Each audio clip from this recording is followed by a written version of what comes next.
Muito bem, prezados ouvintes, para finalizar o nosso programa, nós temos aqui em nossos estúdios do Centro de Pesquisa Profético um professor de cultura hebraica. Shalom, professor. Shalom. Nós queremos apresentar alguns aspectos importantes ao professor, qual nós apresentamos aos nossos queridos telespectadores. Por que desta confusão toda? O porquê que a Trindade entrou dentro das Escrituras Sagradas? Por exemplo, nós temos uma declaração da própria Bíblia, nós temos aqui em mãos a Bíblia Thompson. E a Bíblia Thompson, esta Bíblia, ela mesmo confessa os próprios tradutores na página 1377, né? E também na página 1378, vejamos no último parágrafo aqui, na primeira parte desta Bíblia, o que diz que a Bíblia de Jerônimo ficou conhecida por Vulgata, sendo hoje usada pela Igreja Católica Romana como a autêntica versão das Sagradas Escrituras. E eles aqui confessam, apesar que muitos eruditos a acharem pobre e até acusarem de cometer falhas gravíssimas. Sim, prezados ouvintes, prezados telespectadores, o problema é que nós não estamos trazendo confusão para você. Nós queremos tirar você desta confusão. E isso é enfatizado pela própria Bíblia na página 1378, exatamente na segunda parte, no terceiro parágrafo, quando diz: milhares de erros foram detectados no Novo Testamento Almeida. Muitos deles produzidos pela comissão de eruditos que tentou harmonizar o texto em português. E veja que no parágrafo seguinte diz: o próprio Almeida identificou mais 2000 erros nesta tradução e colocou mais erros ainda. Como vocês sabem, a Bíblia, como nós temos hoje, é uma Bíblia que está com muitos textos adulterados.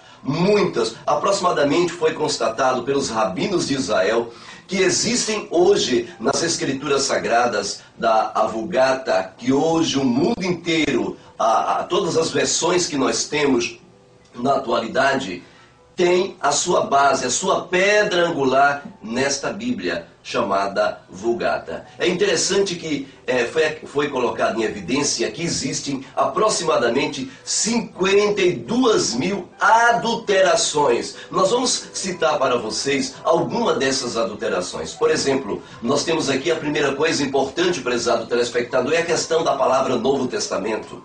Né, professor? A palavra Novo Testamento, por exemplo, não existe no hebraico. A expressão Novo Testamento foi colocada pelo imperador romano, pagão, chamado de Adrianos, no ano 130, exatamente para dar uma evidência de que não precisa mais guardar a Torá, não precisa mais guardar aquilo que é de judeu, aquilo que é do velho. Então ele chamou o Velho Testamento, ele deu então nova luz, dizendo Novo Testamento, e começou a mudar as palavras da Bíblia. Exatamente, nós temos aqui o professor de cultura hebraica que está conosco e vai nos apresentar alguns aspectos destas mudanças. Shalom, professor. Shalom. A escritura hebraica ela é interessante na sua história. Nós temos, teologicamente falando, a primeira versão que foi traduzida para o grego, conhecida como Septuaginta. Depois, historicamente, temos uma segunda versão chamada de Vulgata Latina, que seria uma tradução para a língua latina. Já na primeira versão, na Septuaginta, encontramos diversos equívocos ali escritos, né, em relação às escrituras originais.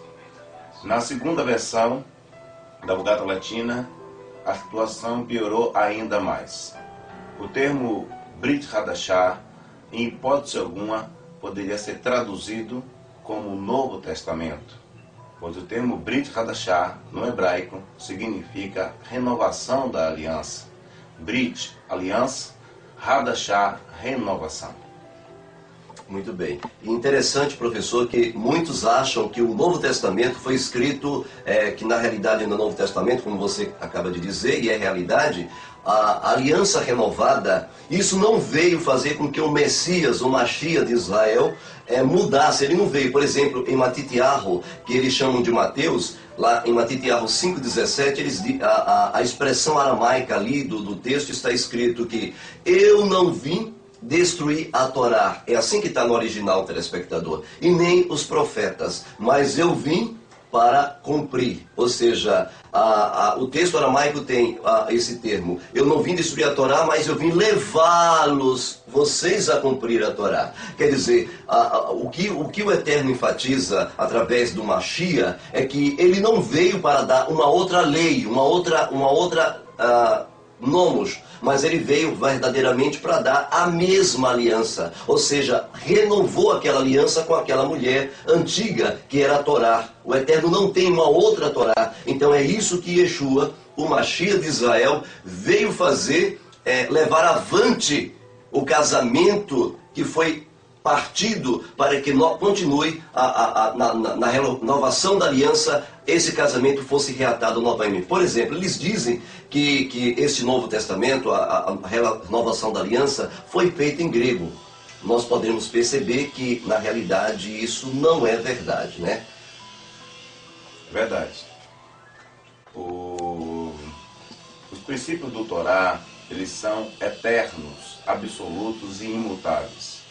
Quem vê o Torá sendo entregue a Moshe ali no Monte Sinai ainda não tem uma compreensão muito ampla, né, do contexto e significado do que é o Torá. O Torá, e com os seus princípios, eles são eternos, eles existem antes da fundação do mundo.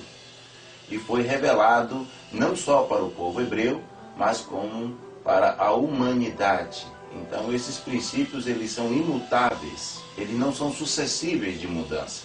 O que aconteceu é que durante a história do povo hebreu, alguns reis, né, de Israel, eles mudaram os princípios fundamentais do Torá. Isso foi profetizado nos Salmos.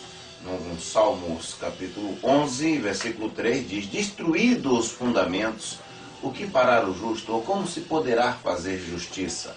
Então, em Irmiyahu 31, o Hashem chama o seu profeta e diz que fará um concerto com a casa de Israel, né? E a cláusula de contingência fundamental e importante para esse novo concerto, ou para a renovação desse concerto, será colocar o Torá na sua mente e escrever no teu coração.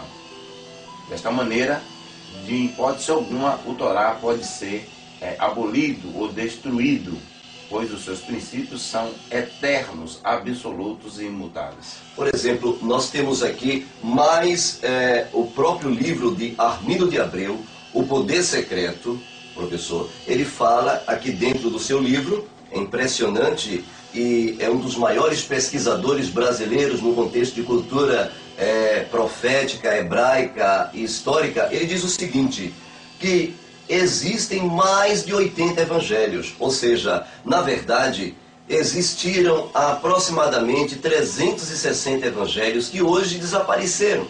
Esses evangelhos não existem mais.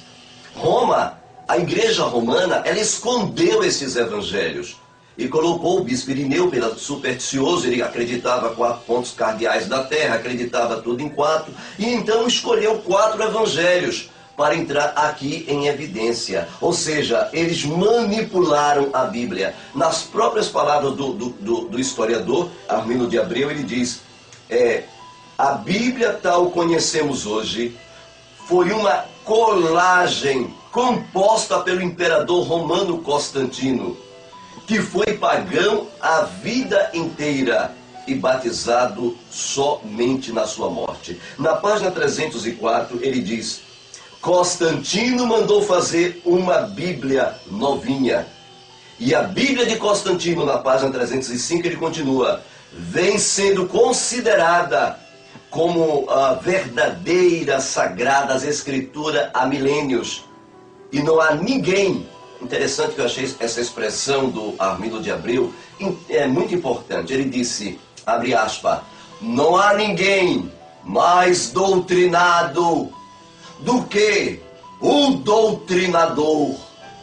Quer dizer, prezado telespectador, que a Bíblia que você usa hoje, esta Bíblia que o povo diz, a Bíblia Almeida, a Bíblia dos crentes, a Bíblia do católico, ambos, apesar que a Bíblia católica tem 8 livros a mais, que eles chamam de apócrifos, mas ambos tiveram a mesma fonte, ambos tiveram a mesma raiz, ambos nasceram de um mesmo ramo, da Vulgata, nasceram ali de Jerônimo, prezado telespectador. Uma Bíblia altamente adulterada. Um exemplo técnico disso é exatamente a Bíblia Viva. Esta Bíblia, no ano 2000, foi entregue aproximadamente com diversos outros nomes, não precisa ser o nome Bíblia Viva propriamente dito. Esta Bíblia foi entregue 2 milhões, gratuitamente essas Bíblias foram entregues pelas mãos dos padres. E esta Bíblia eu chamo de a Bíblia Satânica. Esta é a Bíblia Satânica. Você quer uma prova de que esta Bíblia é satânica? Eu só vou ler 2 versículos desta Bíblia para vocês verem a tendenciosidade, as mudanças descaradas que eles fizeram dentro das Escrituras. Vejamos um texto, por exemplo, eu vou pedir ao professor que, por gentileza, abra aí em Lucas 23, versículo 56. Então, você, querido, está nos ouvindo, abra também a sua Bíblia em Lucas, exatamente em Lucas 23, versículo 56. Vamos ler primeiro na Vulgata. Veja as mudanças. Ela começou naquele período, mas as mudanças, ela é contínua. Elas se processaram ao longo de 2000 anos até chegar em nossas mãos. Houve época que a Bíblia era proibida. Era tida como o livro do diabo, o livro da capa preta. E fazia pouco tempo, faz 200 anos, que a Bíblia não poderia ser lida por ninguém, a custo de perder a sua própria vida. Então estas mudanças começaram a ser descobertas a partir de 1798, quando o Papa foi preso. E quando ele morreu no exílio, quando Napoleão Bonaparte mandou Berthier prender o Papa, e é exatamente aí a liberdade em todos os sentidos, medicina, religião, ciência, tecnologia, indústria, começou a se desenvolver a partir daí. E então a Bíblia começou a ser estudada. O Daniel fala muito bem sobre isso no seu capítulo 12, quando ele disse: a ciência se multiplicará e procurarão saber multiplicar o conhecimento da ciência. Por exemplo, nós temos aqui, para vocês verem, uma Bíblia atual que foi entregue no jubileu do ano 2000 pelo Papa João Paulo II, no capítulo 23, 56. Vamos ver, o professor vai ler para vocês. Lucas 23, versos 56. E em seguida voltaram e prepararam aromas e perfumes, e no sábado observaram o repouso prescrito. Muito bem. Veja agora nesta Bíblia satânica. Vocês vão ver como é que está o versículo 23, 56, exatamente diz o seguinte. Eu vou ler para vocês, que coisa terrível, prezados telespectadores, diz o seguinte. Lucas 23, 56, exatamente diz o seguinte. Vejamos aqui. Dali elas foram para casa e prepararam perfume para embalsamar o corpo. Mas na hora que terminaram já era sábado. Portanto, descansaram todo aquele dia, conforme o mandamento da lei dos judeus. Olha que coisa terrível. Conforme o mandamento da lei dos judeus. Olha a mudança aqui bem clara. Foi dada desta Bíblia aqui 2 milhões de graça para o povo. O doutrinador doutrinando as mentes, mudando a consciência. Quer ver outro versículo? Eu te cito mais de 1000 aqui, mas eu vou te dar só 2, só para você sentir o impacto que esta Bíblia é satânica. Vamos ver outro? Atos 17, versículo 2. Abra em sua Bíblia, Atos 17, versículo 2, meu prezado telespectador. Exatamente, nós temos uma outra coisa terrível. Vamos ver. Atos 17, versículo 2. Segundo o seu costume, Paulo foi procurá-los. Por 3 sábados dialogou com eles, partindo das Escrituras. Muito bem.